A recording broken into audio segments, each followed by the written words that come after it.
Du spürst, dass du dir verzeihen wird. Ich habe ein gutes Gefühl. Ich will auch nicht, dass du mir Brote schmierst. Als ich gesagt habe, dass ich wieder für dich reite, habe ich genau das gemeint. Ich reite wieder für dich, mehr nicht. Kannst du es bitte akzeptieren? Habt ihr eine Ahnung, wer das hier ist?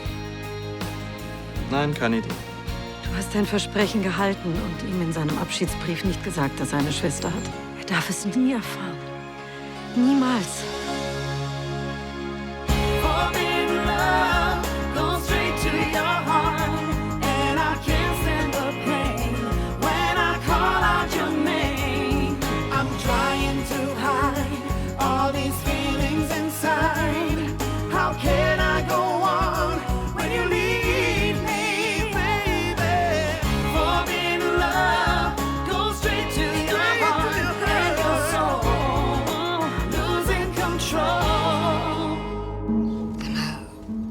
Kann es sein, dass Arno noch eine dritte Tochter hatte? Wie?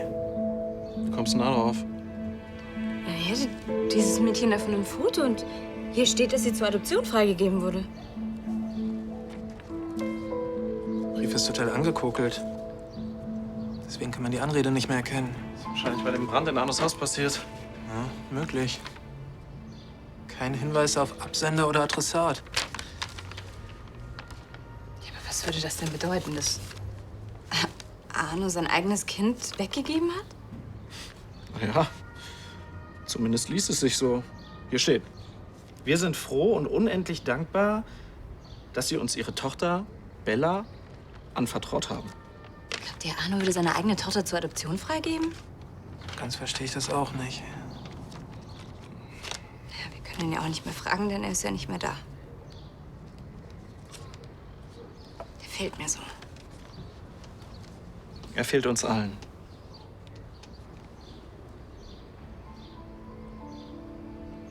Alles klar, Olli?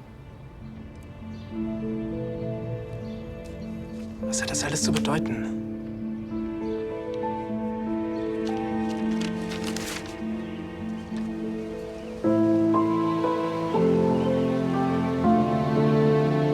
Die Bank muss unterstützt werden. Nur mit deutlich mehr Eigenkapital haben wir eine Chance, das Vertrauen der Anleger zurückzugewinnen. Vertrauen, das wir durch Ihre Fehlspekulationen verloren haben. Mindestens eine der Sparten der Firma muss kurzfristig veräußert werden, damit wir wieder liquide sind. Und welche sollte das Ihrer Meinung nach sein? Das ist mir völlig egal. Solange der Häuptling in China weilt, sind offensichtlich die Indianer nicht in der Lage, die Rauchzeichen zu lesen. Das ist das Einzige, was Ihnen einfällt? Zynismus?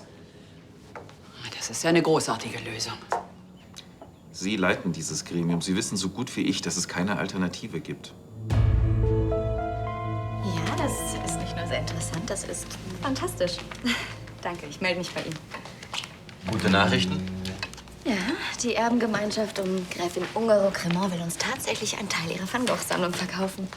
Und bei der Bedeutung der Bilder könnte es sehr lukrativ sein, wenn wir diese über unser Auktionshaus versteigern. Könnte. Ich sag euch jetzt mal was. Die Nervosität an den Kunstmärkten ist und bleibt ein Restrisiko.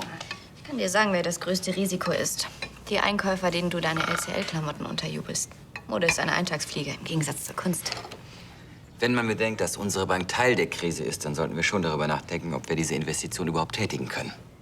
Was willst du damit sagen? Dass in der momentanen Situation niemand weiß, ob es eine Sparte in den nächsten Tagen oder Wochen überhaupt noch gibt. Also das Auktionshaus schreibt seit dir an schwarze Zahlen. Ich weiß nicht, ob man das von Lahnstein Entertainment behaupten kann. Wir sind bald in der Gewinnzone.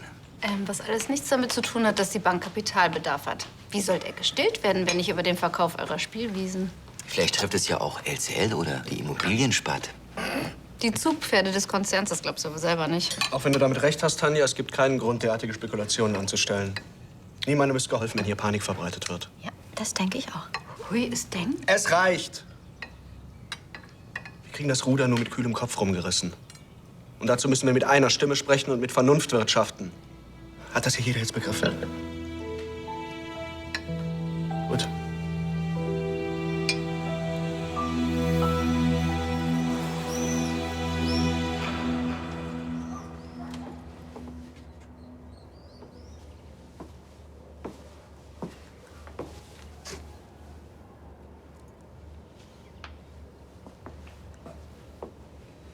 Ich wollte vorhin nicht so hart klingen. Ich hab's verdient. Nein, Entschuldige. Wieso? Ich habe den größten Fehler meines Lebens gemacht, als ich mit Jessica... Ich wünschte, das wäre zu entschuldigen. Ich wollte einfach nur klarstellen, dass ich hier nur für dich arbeiten will. Sonst nichts. Ach so. Und was ist, wenn ich das anders sehe? Was, wenn ich gehofft hatte? Was ist denn, wenn ich einfach nicht aufhören kann, daran zu glauben, dass wir zusammengehören? Da muss ich dich enttäuschen. Dann will ich das respektieren. Okay. Gut. Glaubst du, wir kriegen das hin? Ja, natürlich. Wir werden einander mit dem nötigen Respekt begegnen. Und ja, wir sind ja schließlich... Profis.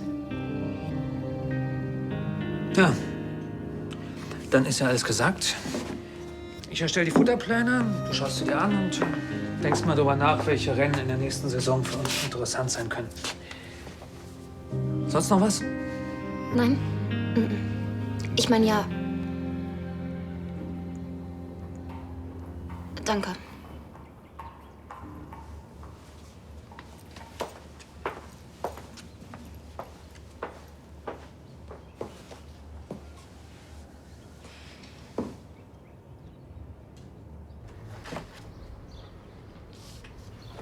Oh Gott. Das darf doch nicht wahr sein. Guck dir die an. Irgendwie seltsam, sich vorzustellen, dass die beiden mal ein Paar waren. Ja, ist doch irgendwie seltsam, in Sachen vom Toten rumzuwühlen. Ja, gerade deshalb können wir es Charlie nicht zumuten. Sie hat mich schließlich drum gebeten.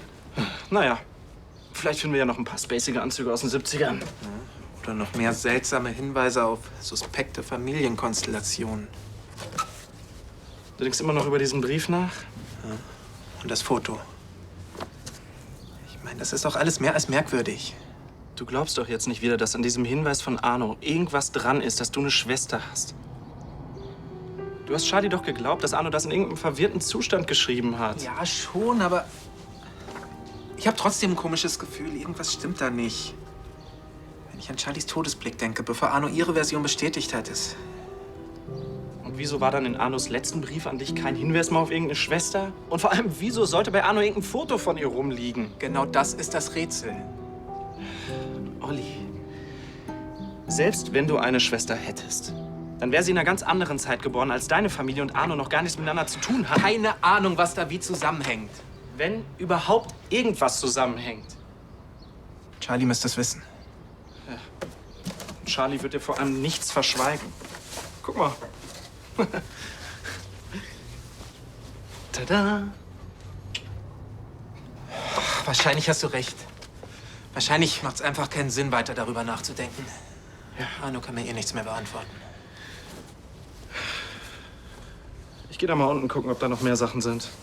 Kommst du mit? Ich mache hier weiter.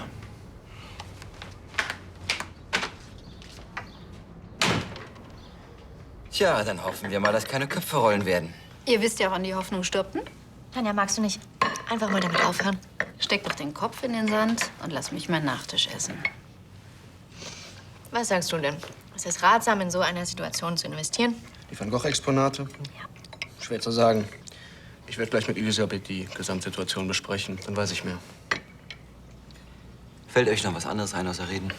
Ja, ich werde eine Strategie entwickeln, um den alten Dampf auf Kurs zu halten. Glaubt ihr eigentlich, seid ihr die Einzigen, die sich Sorgen um ihre Babys machen? Ich möchte auch nicht, dass meine Immobiliensparte Einbußen erleidet. Dann können wir ja beruhigt sein, dass du als Letzter das sinkende Schiff verlässt. Es wird nicht sinken. Ich bin mir sicher, du kriegst das hin.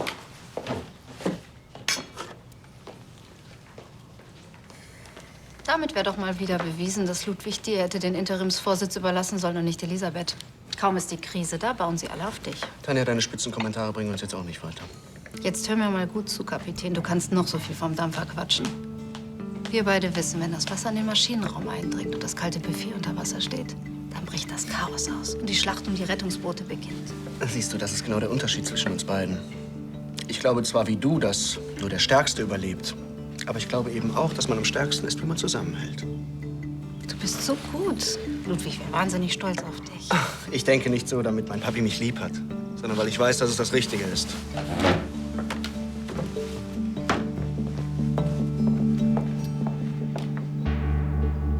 Wir müssen eine Sparte der Enterprises verkaufen, und zwar so schnell wie möglich. Wir werden nichts überstürzen. Dann besteht die Gefahr, dass die Krise alles mit in den Abgrund reißt. Sprichst du von der Krise, die du mit deinen kopflosen Spekulationen selbst verursacht hast? Was schlägst du vor, Sebastian? Wie du gesagt hast, nichts überstürzen. Wir behalten die Märkte im Auge und wenn sich die Lage zuspitzt, können wir immer noch die Reißleine ziehen. Und bis dahin keine Paranoia, keine Kurzschlussreaktionen und kein Gequatsche von den apokalyptischen Reitern, okay? Selbst Ludwig hätte mehr Mumm in den Knochen. Aber bitte.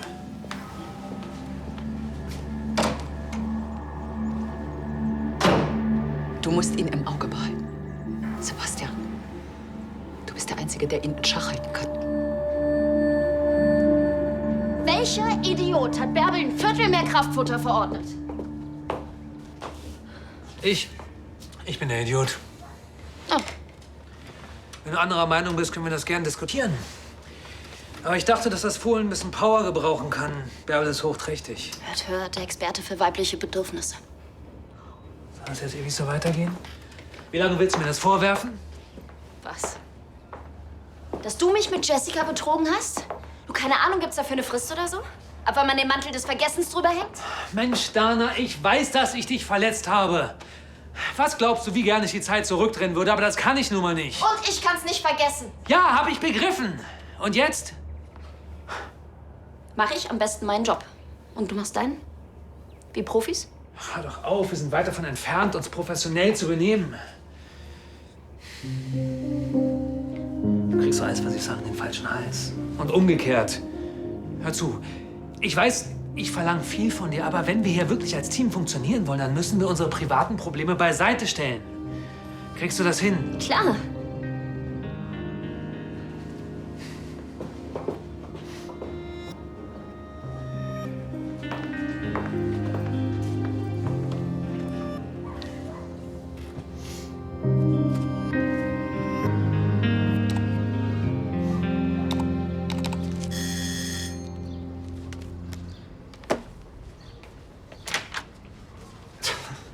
Was ist denn los? Das hier ist das Gerümpel von Generationen von WG-Mitbewohnern. Und ziemlich gruseliger Staub.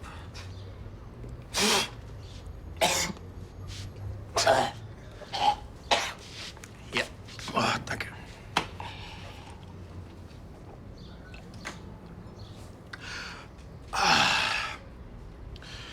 Und? Irgendwas Heißes dabei?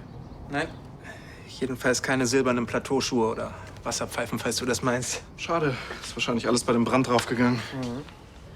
Nur Arnos gesammelte Sakkos aus den letzten Jahren, inklusive Mottenlöchern. Jetzt pass doch mal auf. Oh, tut mir leid.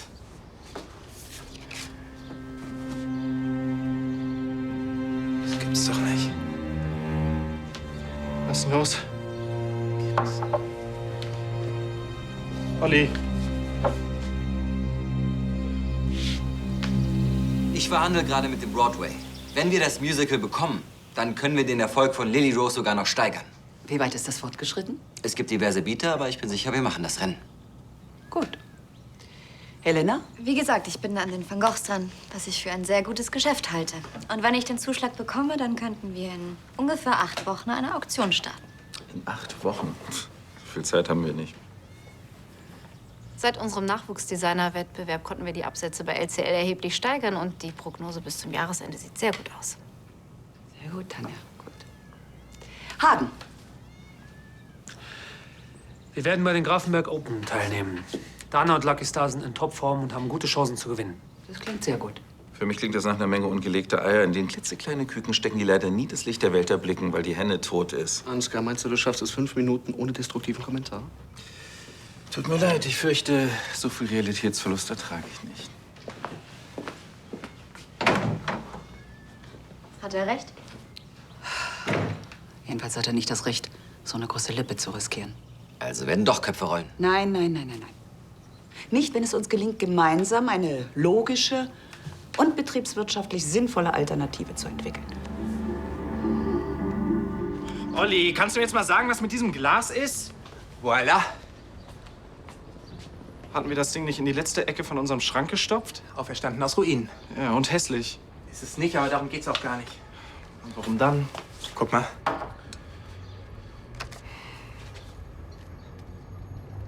Ja, was? Oben links in der Ecke neben dem Apfel.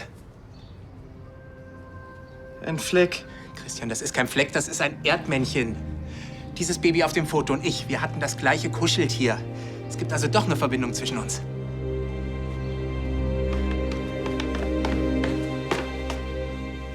Hatten wir nicht vereinbart, keine Panik machen? Und was tust du? Wir hatten gar nichts vereinbart. Alles, wofür meine Familie gekämpft hat, wofür ich gekämpft habe, steht auf dem Spiel. Aber du weißt doch am besten, dass sich in jeder Katastrophe auch immer wieder neue Perspektiven eröffnen. Was wäre denn hier deiner Meinung nach eine neue Perspektive? Du nutzt das Chaos. Schmeißt die ungeliebten Sparten aus dem Konzern und veränderst ganz nebenbei natürlich die Machtverhältnisse im Gremium. Ach, ich bitte dich, über dieses Stadium sind wir doch längst hinaus. Wenn die Bank fällt, sind die Machtverhältnisse im Gremium völlig egal. Dann gibt es kein Gremium mehr. Ja, die Bank. Wer sagt mir eigentlich, dass deine Einschätzung der Lage der Bank korrekt ist? Oder die deines Wirtschaftsprüfers? Ich werde deine Bilanzen selbst noch mal durchchecken.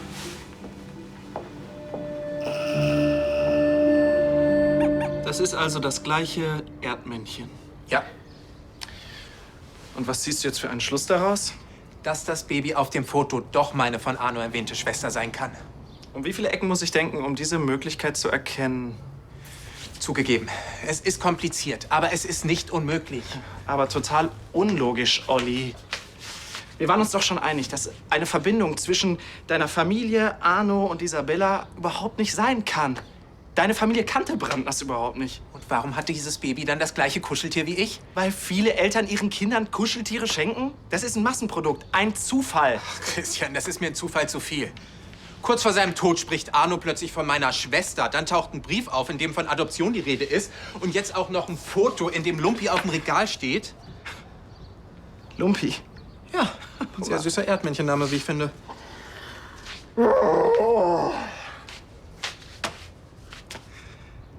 Und jetzt? Jetzt werde ich rausfinden, wie das alles zusammenhängt. Was hatte Arno mit diesem Baby zu tun? Wer sind seine Eltern? Und vor allem, wer ist Bella?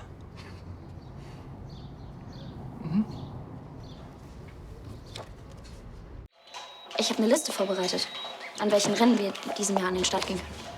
Dana, wir können nur an Rennen teilnehmen, bei denen wir eine realistische Chance haben zu gewinnen. Glaubst du, ich gerne den Start zu verlieren? Hast recht. Also, was schlägst du vor? Das wäre was für mich. Das ist eine Liste mit den national besten besetzten Rennen, an denen wir je teilgenommen haben. Wenn wir da durchstarten, und das werden wir, dann geht's international weiter. Das ganz große Radrennen. Ich will nach Ascot und nach Japan. Ich will mit den schnellsten Pferden und den besten Jockeys reiten. Und ich will davon die schnellste und die beste sein. Ja. Das kannst du so. Entschuldigung. Wo waren wir? Ob wir nach dem Grafenberg Open Baden-Baden reiten oder nicht? Ja. Was ist? Das ist doch das, was wir immer wollten. Nein, Dana. Wir wollten was ganz anderes. Hagen, bitte. Tut mir leid, ich hab mir was vorgemacht. Ich kann das nicht.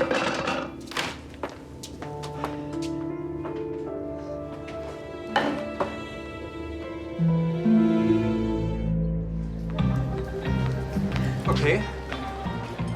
Ja, gut. Dann danke. Bis bald. Ja, und? Susanne Brandner konnte eindeutig bestätigen, dass Arnos Frau Iris zu dem Zeitpunkt weder schwanger war, noch ein Kind zur Adoption freigegeben oder weggegeben hat. Was zu erwarten war. Christian, du tust so, als hätte ich komplett einen an der Klatsche. Und jetzt hör mal zu, so wie du dich im Moment... Mal kurz Zeit für mich? Ja, klar, was gibt's? Okay, ich sag's einfach. Ja, tu das. Ich kann ab nächste Woche nicht mehr bei dir arbeiten. Weil ich meine Ausbildung bei LCL beginne und ich habe das total verplant, es dir früher zu sagen. Ja, es ist natürlich schade, dass wir dich hier verlieren, aber das kriegen wir schon hin, keine Panik. Danke. Und viel Erfolg für den neuen Job. Ich hoffe, es ist das Richtige für mich. Also, ich mache da mal weiter. Leonie, Ja? du ganz kurz, es geht um Arno. Hat er vielleicht irgendwann mal was angedeutet, dass er ein Kind zur Adoption freigegeben hat? Was? Ja, ich weiß, das klingt bescheuert, aber irgendwas in der Richtung. Nein. Und ich glaube auch nicht, dass Opa sowas gemacht hätte. Wieso denn? Vergiss es einfach, danke. Sie hat recht, das passt nicht zu Arno. Pass auf, ich hab's. Warum rufst du nicht einfach deine Mutter an und fragst sie, wer dir dieses komische Erdmännchen da geschenkt hat? Hm? Das ist ausnahmsweise tatsächlich eine gute Idee.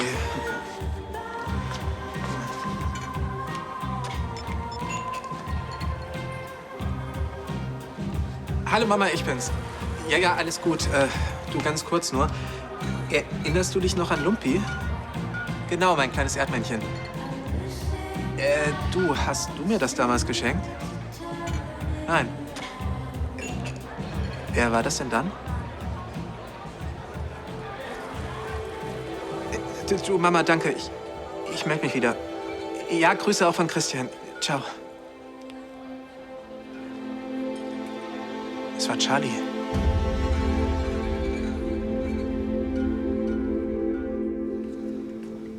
Was ist denn jetzt? Wenn ich dir irgendwelche falschen Signale gesendet haben sollte, dann tut mir das leid. Falsche Signale? Ich weiß, ich habe gesagt, dass wir unsere Gefühle in den Griff kriegen müssen, damit das hier funktioniert. Aber du weißt, woran ich denke, wenn ich dich anschaue. So wie du nicht willst, dass ich dich anschaue. Aber ich kann nicht anders. Ja. Vielleicht hilft's ja, wenn ich meine Termine demnächst mit Christian bespreche. Dana, wir werden uns wieder über den Weg laufen im Gestüt. Und ich werde dich wieder anschauen und dich immer noch lieben, so wie ich dich immer geliebt habe. Wir kriegen das hin. Das müssen wir. Wir sind Profis. Verdammt noch mal, was soll ich denn tun? Wenn ich empfindlich auf deine Sprüche reagiere, sagst du mir, ich soll professionell sein. Bin ich freundlich, sende ich falsche Signale. Alles, was ich mache, ist falsch. Ich will, dass du mir verzeihst, verdammt noch mal. Es tut mir leid, das kann ich nicht. Nein, mir tut's leid, aber ich habe gedacht, ich könnte Privates und Beruf trennen, aber die Wahrheit ist, ich ertrag es nicht, dich nur noch als meine Kollegin zu sehen. Wenn wir als Paar nicht mehr funktionieren, dann funktionieren wir vielleicht auch nicht mehr als Team in der Arbeit. Und das geht am Ende auf Kosten des Gestüts. Und jetzt?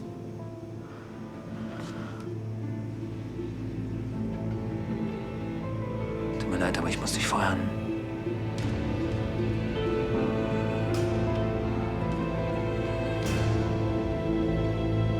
Das heißt, Charlie hat damals schon das Kind gekannt, sonst hätte sie ihm nicht das gleiche Kuscheltier geschenkt wie mir. Vielleicht, Olli, aber vielleicht... Kein Aber. Christian, dieses Mädchen ist vielleicht wirklich meine Schwester. Olli, kannst du dich jetzt mal bitte wieder Nein, das beruhigen? kann ich nicht.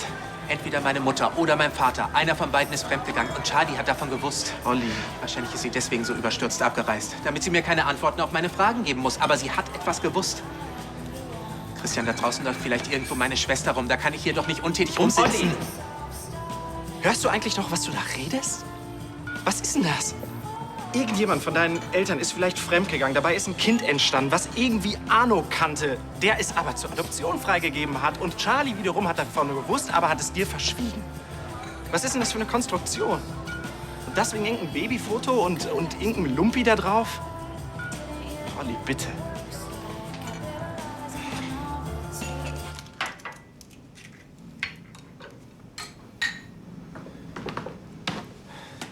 Linse, raus hier, ich brauche meine Ruhe. Ich pochiere gerade Eier.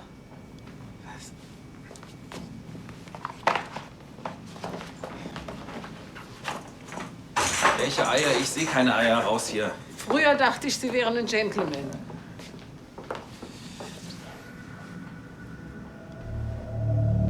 Schmidt, ich bin's. Hören Sie zu, die Bücher werden gerade von jemandem geprüft, der nicht ganz so dämlich ist wie die üblichen Verdächtigen. Ich bin bei LCL. Bis später. Wie wär's mit einem Tschüss, ich verzehr mich während deiner Abwesenheit. Sebastian, ich trage keine Unterwäsche.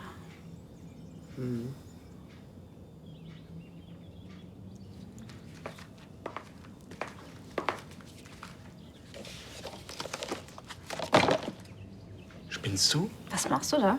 Das sind die Bücher der Bank.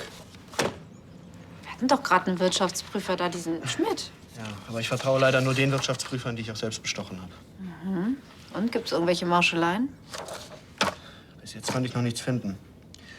Sieht ganz so aus, als hätte er recht mit seiner Prognose. Aber ich bin noch längst noch nicht durch. Na dann, viel Vergnügen noch. Tschüss. Und Sie garantieren mir, dass diese Luftbuchungen auch einem Profi nicht auffallen? Ja, ist ja gut, ja. Nein, ich bin nicht nervös. Ich riskiere noch eine ganze Menge mit der Geschichte. Ja. Ja.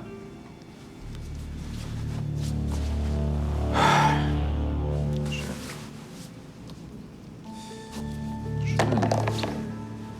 Einer muss dran glauben. Oder auch zwei.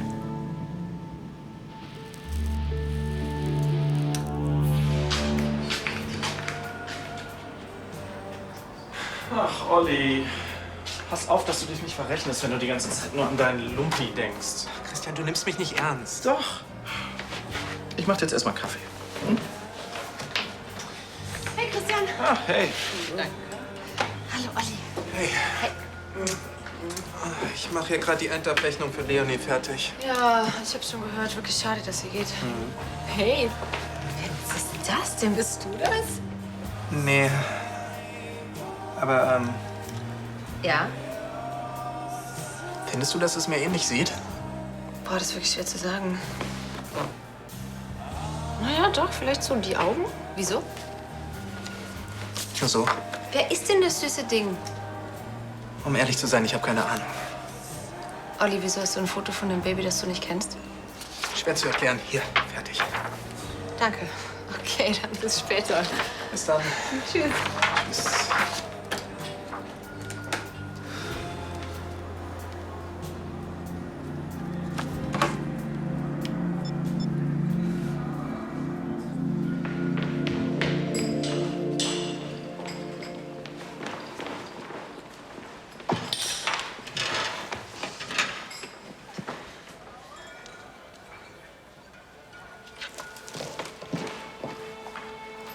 Hey, was ist denn los? Kann ich vielleicht irgendwas für dich tun? Nein, kannst du nicht! Was ist denn passiert? Was passiert ist? Irgend so ein dummes, blondes Flittchen ist über meinen Mann gerutscht. Ich dachte, wir hätten es geklärt. Was du dachtest? Soll das ein Witz sein? Wann hast du überhaupt mal gedacht? Es tut mir leid, ich wollte gehen. Hör auf, okay? Du hast mein Leben zerstört. Alles, was mir was bedeutet hat, das tu mir einen Gefallen und geh einfach, okay? Geh! Sonst raste ich aus.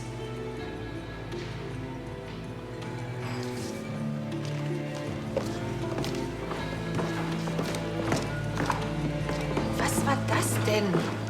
Hey, ich dachte, ihr habt euer Kriegsbeil begraben.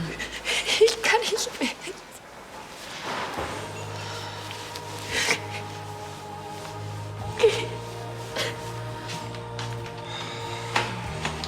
Du konntest es nicht lassen.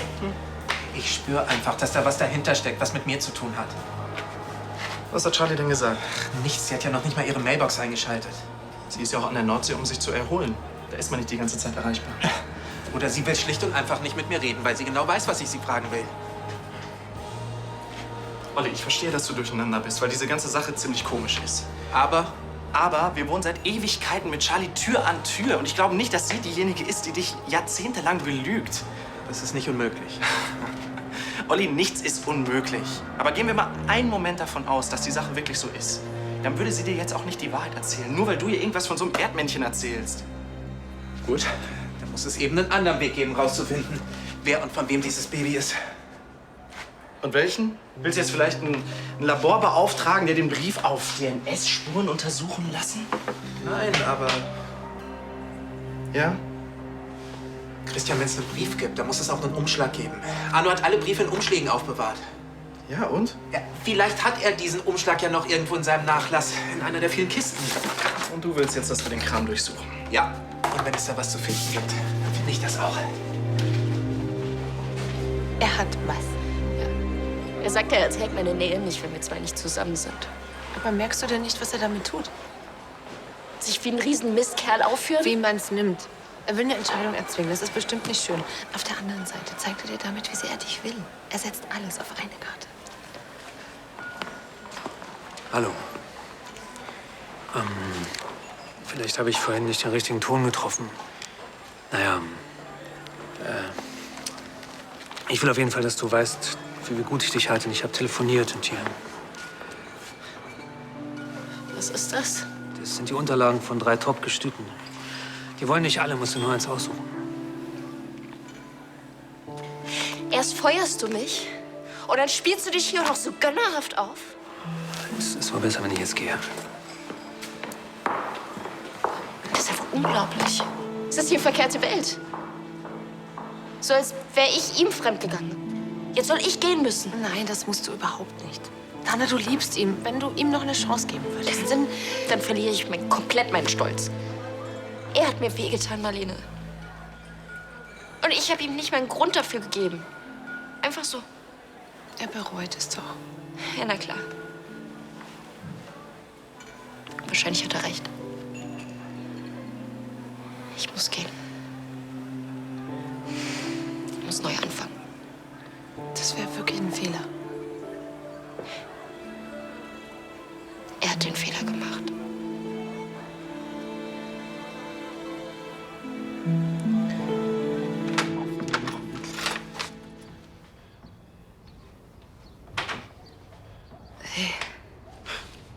Hey, ich mach uns mal Tee. Jessie, hast du die ganzen Sachen durchgesehen? Ja, also ziemlich alles. Ist dir da vielleicht irgendein Umschlag in die Hände gefallen? Du willst wegen dem Brief und dem Babyfoto? Du willst wissen, an wen er war. Genau.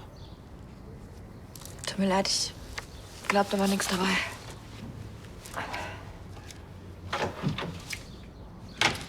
Tja, dann durchsuchen wir halt alles nochmal. Vielleicht hat Jessica ja irgendwas übersehen. Ja. Dann mal los. Warte mal. Was denn? Vielleicht brauchen wir den Umschlag gar nicht.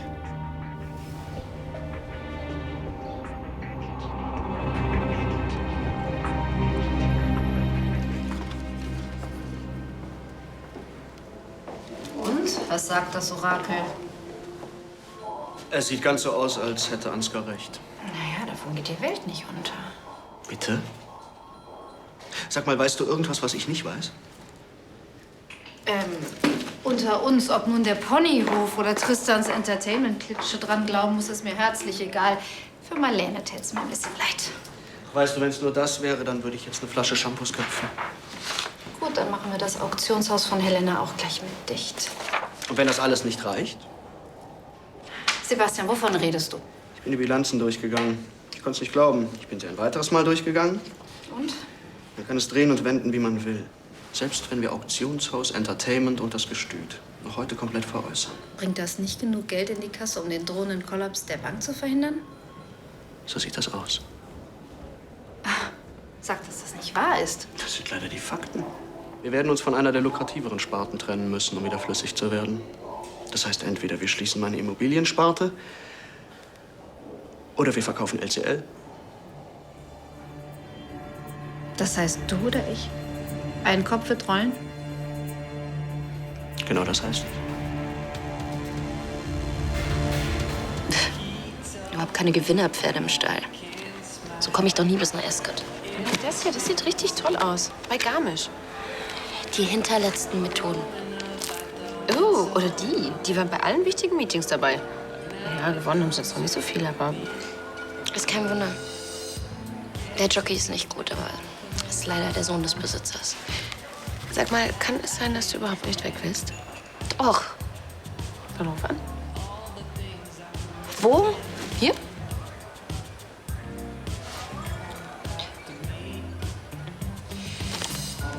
Wenn die dich wollen, dann werden die liebend gerne auf einen erfolglosen Jockey verzichten und dich nehmen. Na los?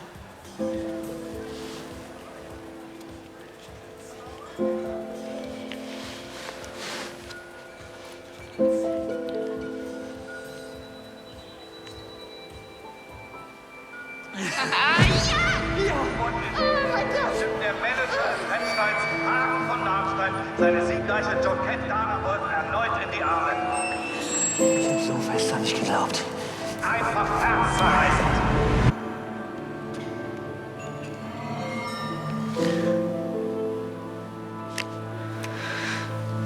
Du hast recht. Ich will zu keinem anderen Gestüt. Ich will nicht weg von Hagen.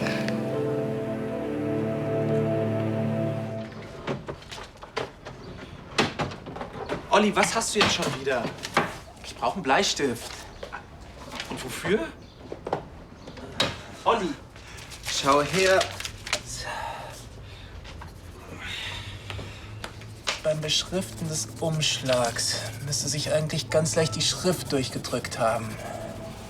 auf den Brief. Genau. Und mit etwas Glück scheint hier gleich der Name des Empfängers. Wenn dieses Baby wirklich meine Schwester ist. Dann sehen wir gleich den Namen des Vaters oder der Mutter.